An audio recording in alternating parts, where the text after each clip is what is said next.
Leverage. So, going into a opportunity, let's say you've done a great job in the interview.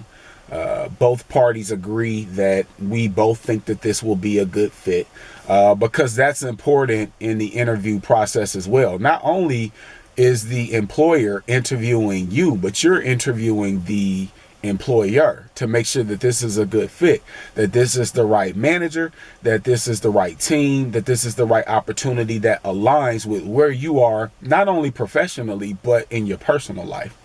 But let's say all these things mesh, and there's an important step before we get to negotiations, and that's identifying what leverage you have. The ultimate leverage that you would have is being employed. So you're not pressed to, make an irrational decision with any offer that you are given. Being employed means, okay, I'm not desperate. I'm fine with where I am. And, this is a great opportunity, but I will turn it down.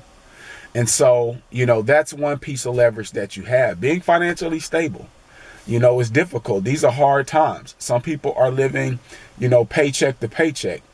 However, if you have your money set aside and you're okay financially, that's another reason why you won't be pressed to make a quick decision as it relates to a job offer or regarding your future. Other forms of leverage is your education.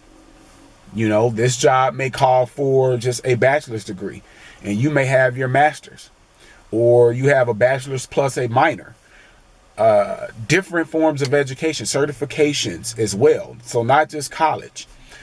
Different softwares that you've been trained on.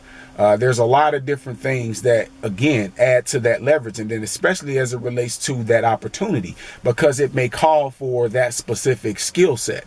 And if it's something that is a core competency to you and not everybody has, then that's another key form of leverage for you.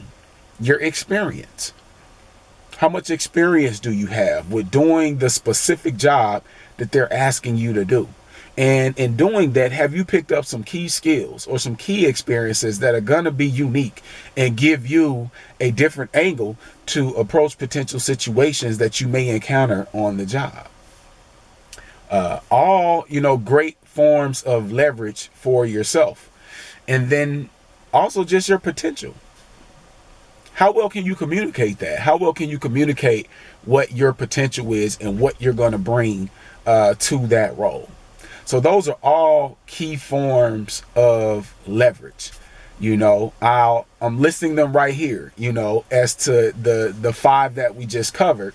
But there are other forms as well. But just know that, leverage is very important before you go into negotiations.